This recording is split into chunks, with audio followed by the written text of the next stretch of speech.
The phone screen glows in the dark, her text searing into my eyes. I'm working late again tonight. Big project.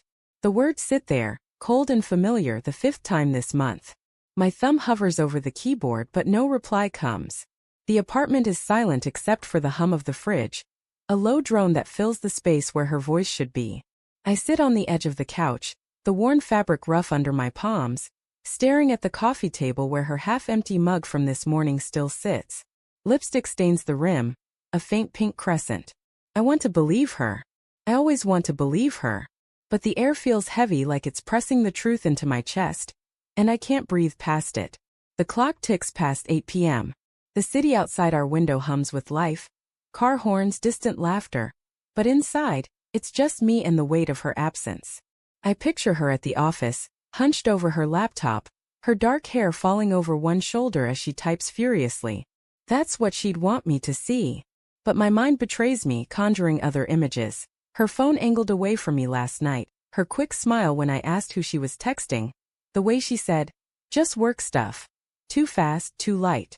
I shake my head, trying to push it away, but doubt is a splinter lodged deep. I stand pacing the living room, my bare feet cold against the hardwood. Her jacket isn't on the hook by the door. She forgot it this morning. Rushed out with a kiss that felt like an afterthought. I check my phone again, nothing new. I open her last message, scroll up through our thread. "Miss you," I'd written 2 days ago. "Miss you too," she'd replied, but it took her 3 hours, and the words felt hollow, like an echo of something she used to mean. I tell myself I'm overthinking. Work has been intense, she's told me that. Her promotion depends on this project. But the splinter twists, and I wonder when I stop being part of her plans. The kitchen smells faintly of the pasta I made for dinner, hoping she'd be home. The plates sit untouched in the sink, sauce congealing. I pour a glass of water, the faucets drip loud in the quiet. I think about calling her, but what would I say?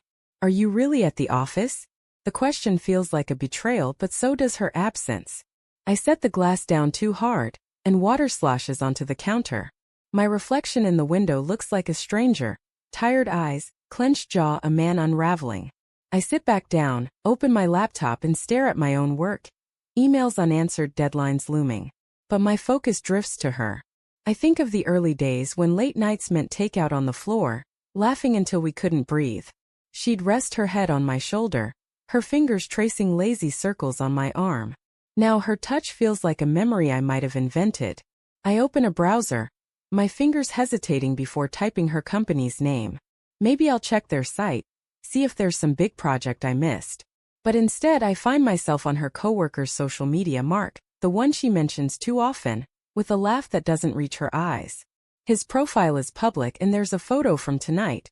A bar, neon lights, a group of colleagues. She's there in the background, her smile bright, her hand resting on his arm. My stomach drops. The room tilts. I zoom in, my heart pounding so loud it drowns out the fridge's hum. It's her navy blouse, the one she wore this morning, the one she said she'd change out of because it was too stuffy for work. I close the laptop, my hands trembling. I tell myself it's nothing. A team outing. She didn't mention it because it was last minute.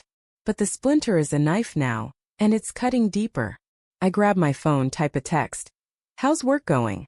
I delete it. Too needy. Too obvious. I try again. "Hope you're surviving the project. Want me to save you some dinner?"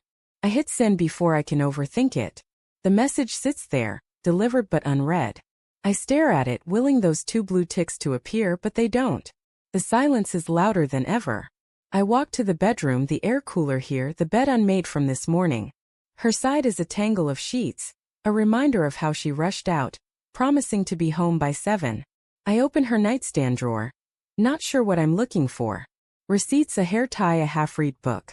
Then tucked beneath a notebook, a folded piece of paper.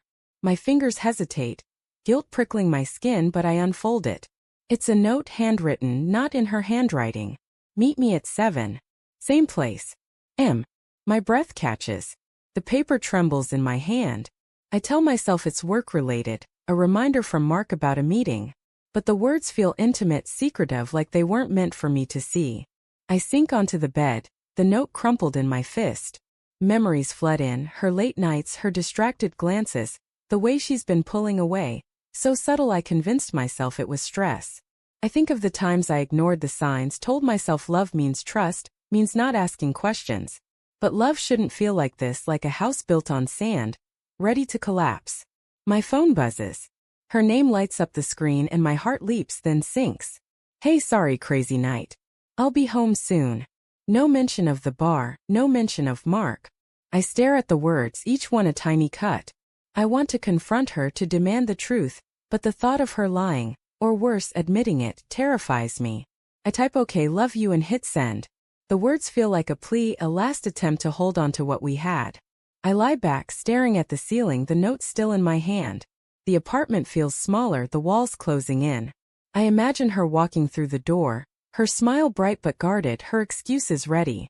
I imagine myself staying silent, swallowing the pain, because losing her would hurt more than this doubt. But deep down I know the truth is coming, like a storm on the horizon. And when it hits, it'll tear everything apart. Hours pass, or maybe minutes. The front door clicks open. Her footsteps are soft, hesitant.